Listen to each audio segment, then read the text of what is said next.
Hi, it's Bob the Hyper Chef. We're back for another episode.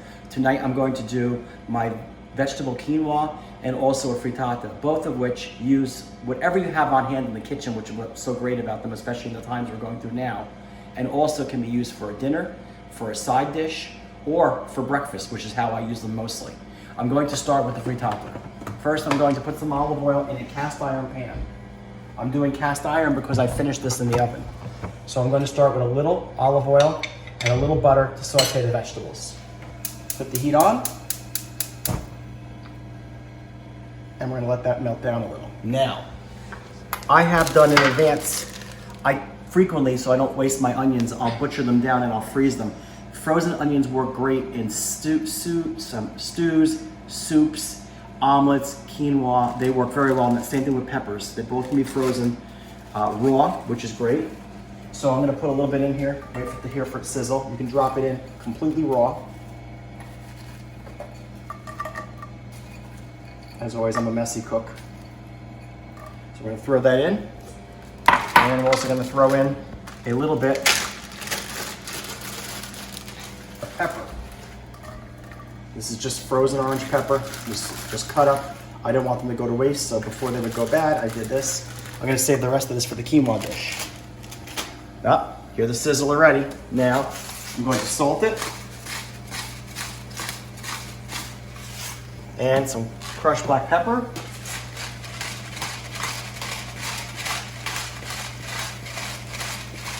I did a little butter and a little olive oil, just because I want to give the vegetables just a little bit of extra love. Now, what else are we going to add to this for fun? Check this out. These are broccoli stems. People frequently waste these. You can peel them, which I could do with a peeler, or you can do it, you can actually insert the paring knife like this and pull up and it pulls it off, or you can just quickly cut it down.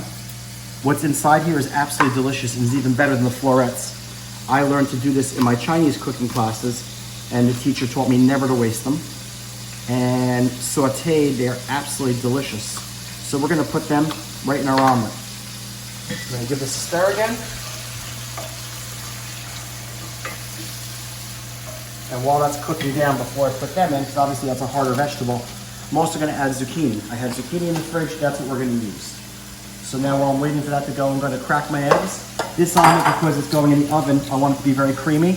I'm going to put the eggs in, and I'm also going to put in milk to make it lighter. So we're gonna go with 4 eggs, okay? And then we're gonna add a nice, generous amount of milk.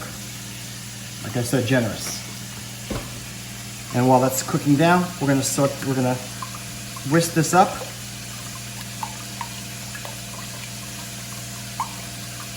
And it'll just be like a nice little yellow mixture. You wanna make sure the yolks are broken up. See how it just changed color? I've actually done this where I haven't caught all the yolks, and when I took it out of the oven, I'd had a perfectly round baked yolk in the middle of it, which was pretty funny. So anyway, this will make it very light and creamy. See, I got one more yolk hiding in here. Doesn't want to break up. There it goes. Just got it. Okay, now we're going to go back to, let's see if that stays, which it won't, so we're going to move that over here. We're going to go back to here. And you see this is cooking down now. So now we're going to add our broccoli stems, which are absolutely delicious. I'm going to throw a little salt on them, a little pepper on them. And I'm going to add my zucchini. And that's all the vegetables I'll put today. You can also put, in addition to vegetables, you can put a meat in here. You can put bacon, you can put Canadian bacon, you can put sausage. My new thing I've been doing is putting chicken sausage in. And the chicken sausage is absolutely delicious. If I have it left over from being grilled the day before for lunch and didn't all get eaten, or any kind of meat I have left over. I've had ham left over, if I have flank steak or London broil left over, if I have sausage, hell, some people even put hot dogs. I'm not a big fan of doing the hot dogs, but I've seen it done. Which, we can talk about Italian hot dogs in a future session. I grew up on that as well. So my cameraman is saying, So, we're gonna let that cook down. Let all those flavors mix together, and I'm telling you, those broccoli stems are absolutely delicious when they're sauteed down. Okay, so now the vegetables are sauteed down. Now that they're cooking down, we're gonna be ready to add the eggs. So I'm gonna take my beaten egg, which I've whisked up. Oh, before I do that, I'm gonna add a little bit of hot sauce to the vegetables, give them a little bit of a kick. And you can hear it's make a nice sizzle. So we give that a nice stir. My handle is already crazy hot. Remember, when you put this pot out, you have to put a pot holder over the handle or someone will reach for it and invariably they will burn themselves. So now we're gonna add our eggs in. Look at that. All right. We're gonna get that ready to go in the oven. So what I'm gonna do is I want those eggs to set a little bit. And while I'm waiting for them to set, I'm going to put some, you can put some cheese on this, whatever you have in the house. You have shredded cheddar in the house, shredded Mexican, queso fresco, whatever you have. Just throw a little bit right on top. You see it's already getting a crust along the outside. So it's gonna be a very cheesy omelet, all right? And then I'm going to finish it with some black pepper over the top. And this way, when you finish in the oven, you never ended up with a burned omelet. So we're just gonna, let me just push it around, let some of the eggs hit the bottom that have not set yet. Look at that. You can hear that going. You can hear that crust frying on there. All right, and now I'm going to grab my pot holder and I'm going to put this in a 400-degree oven. Be right back.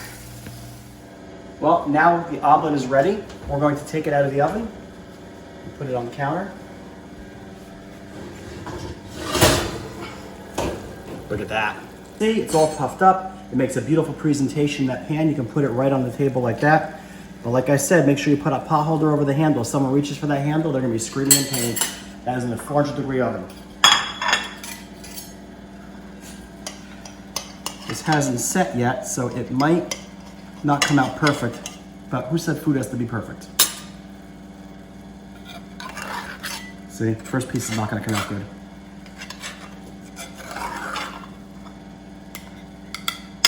If I let it set a little longer, it would probably come out perfect, but the flavor, trust me, is all there.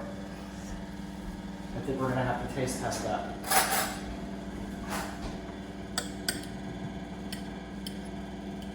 Get a little broccoli stem in there.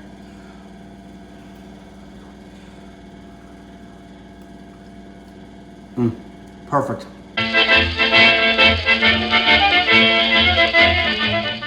Okay. Now while the omelet is in the oven setting, and you'll know what it's done because you'll see how puffed up and it'll have a nice golden brown color to it, we're going to do the quinoa.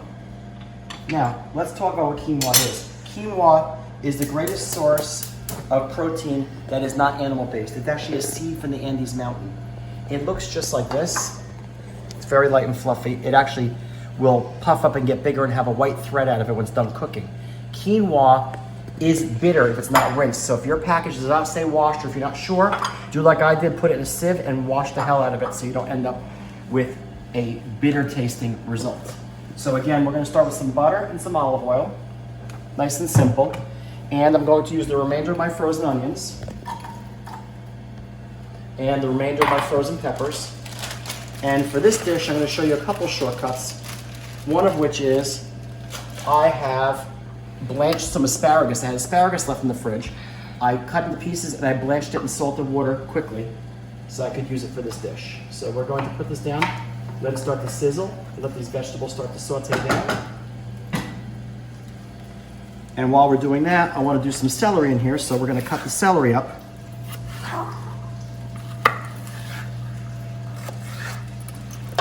Okay, let me take the edges off that. We're going to cut this up real quick.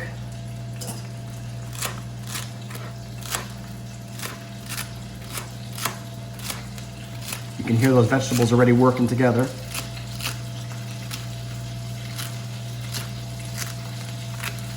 Let me get out my vegetable scraper. Throw that on there. I like to do the hardest vegetables first, so whatever one's more durable. Normally I put mushrooms in this, but I don't have mushrooms today. So no mushrooms it is. So there goes the celery. The celery's going to saute in there.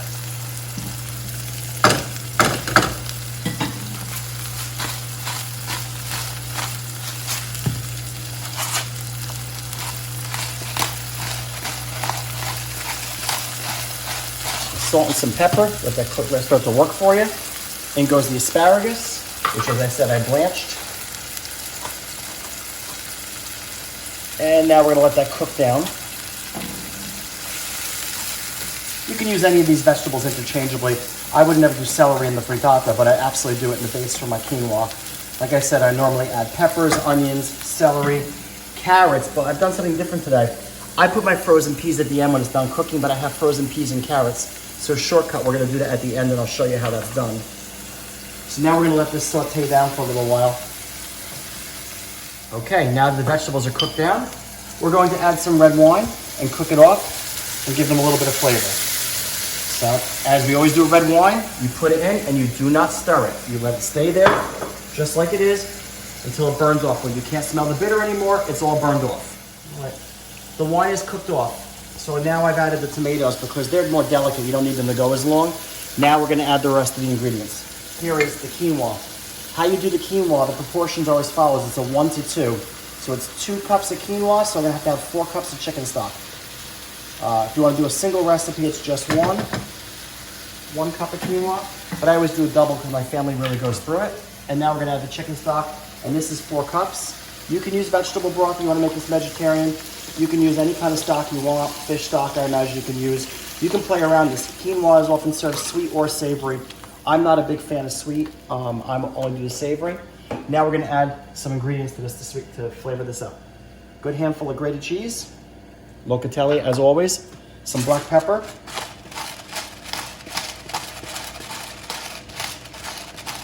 And as always, some hot sauce.